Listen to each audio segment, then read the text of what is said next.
Howdy gamers. Quick disclaimer, if you're uncomfortable with conversations about male genitalia, this video is not for you. So go ahead and click away, go watch a let's play or a walkthrough or a funny cat video or a dog video, anything like that. I suggest doing that now. And you know what? I'll even give you a little bit of time to do it. So, we can wait.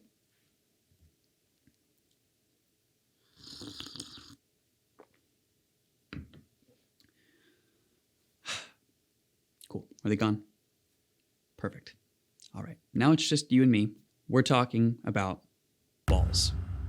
And you know what? Just to break the ice and to make us feel comfortable about that word and talking about specifically male genitalia, I'm just going to say the word testicle a few times just so we get it out of our system. If we have any giggles or any just, discomfort in general, we'll just get it out of our system right away. So here we go. Testicle. Testicle. Testicle. Testicle. Testicle. Testicle. Now, why am I talking about testicles? Well, it's November, which means it's Men's Health Month. It's the month of the year that we talk about all things related to men's health. So why am I specifically making this video? Recently, this month has started to mean a lot more to me because of what's happened in my personal life these past couple of months. And the whole idea of men's health as I've developed and matured as a man has carried a lot more weight to it. That's why I felt like it was important to make this video, just to help publicly open up conversations and have men online talking about their health and things they've struggled with and their own weakness and things like that, because I think that's super healthy and it's something that I personally am a big advocate for. So just over a month ago, I started having a kind of dull ache in my right testicle. And it was started off as nothing serious, just kind of a discomfort while I was trying to sleep one night. And then that next morning, throughout that day, the pain started to intensify. I edit a lot of videos for my work, and so because I'm a videographer, so that makes a lot of sense. But anyways, point is I sit down a lot, and I realized that the more I was sitting, the more painful it became. Really, the only thing I knew about and had any education on as far as medical conditions regarding pain in the testicles was either you just got kicked in the balls or you had cancer. So I hadn't been kicked in the balls, and so my only other option on my list of things that could be wrong with me was I have cancer. That's where my brain immediately went. So I gave myself a little self-checkup in the bathroom at work, and I felt a localized pain in my right testicle when I inspected myself. So that only furthered my internal thoughts about, oh my gosh, this could be cancer. But I also was living in this kind of denial, so I kind of was going through this cycle of, it's cancer, nothing's wrong with you. It's cancer, but nothing's wrong with you. And eventually got to the point where I was just so anxious that I called my mom. I was like, Mom, something's up. I think I need to see the doctor. So my mom ended up calling my brother's physician, but unfortunately he wasn't taking any new patients. She described the symptoms to him, and he just go to the urgent care because that's something that, is urgent and you need to take care of. So I go to urgent care. I described to them what my situation is, pain in my right testicle. They don't even admit me to urgent care. They just say, we're probably going to want to do an ultrasound, so we're going to go ahead and send you to the ER. So I go to the ER, get checked in, go through all that stuff, wait around for a bit, and then I go back, get my ultrasound. It's pretty awkward because it was a lady technician giving me my ultrasound. The entire time I had all these goofy thoughts going through my head, and I'm glad I didn't say any of them because I knew it would have made it infinitely more uncomfortable. So I just sat there quietly, let her do her thing. I got admitted to my room and waited around for a little bit. Had some nurses ask me some questions about my balls, which was super fun to answer.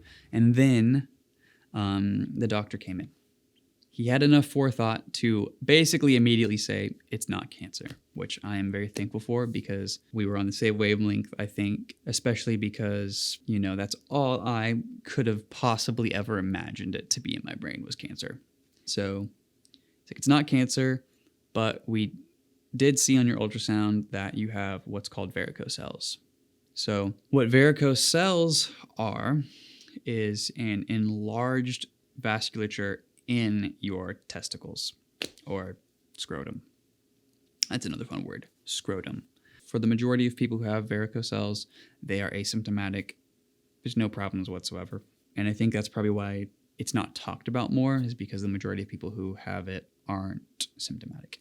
I think it's like 20% of guys have varicocele, but the symptoms of varicocele can vary from a dull aching pain all the way up to fertility issues. So there is a wide range of symptoms that can happen. So for me, my symptoms were in the dull ache to sharp pain category. So the doctor for treatment was like, we're going to just basically dope you up on a bunch of ibuprofen. Don't sit for extended periods of time.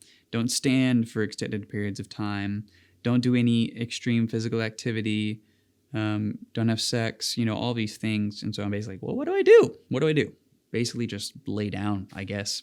And even afterwards, could feel this perpetual sense of tiredness, and varicocele can also cause lowered testosterone. And lowered testosterone in and of itself, regardless of its cause, can affect your mental health a lot. And I already struggle with mental health, and so it really heightened that, I believe. Low T can contribute to depression, and it can contribute to basically fatigue and stuff like that, which I was like, well, I'm experiencing all of those, so I'm pretty confident that it's causing a lower testosterone and stuff like that. So, and then there's also the long-term game of the fertility issue. Thankfully, right now, I'm not trying to have kids, but anyone who would be trying to have kids, this could potentially be, a barrier to that and can affect that.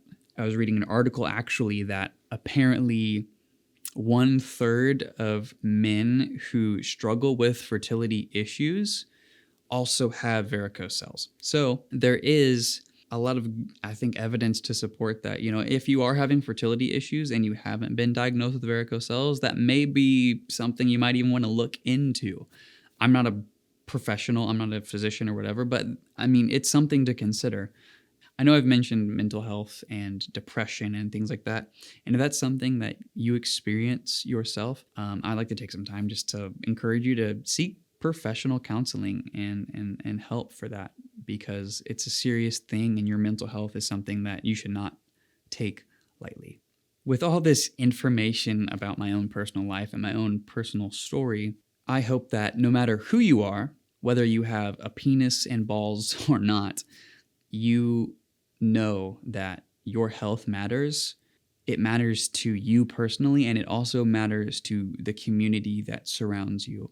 Your personal health can often be a scary thing to manage, and you may not know where to even start. That's where I was before I got my diagnosis with varicocele. I was terrified, and especially when life started to feel really overwhelming with everything else that happens, in the world. So I guess if there's anything that you take away from this video, is that you know that you are not alone. You're not alone in your fear or in your struggle.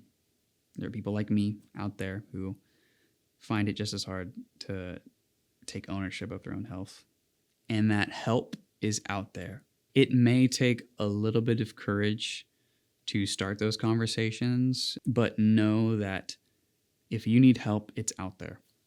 You just have to ask. And I hope that this video has inspired you, encouraged you to look at your own life and your own health and to view it as important, because it is important, and you are important.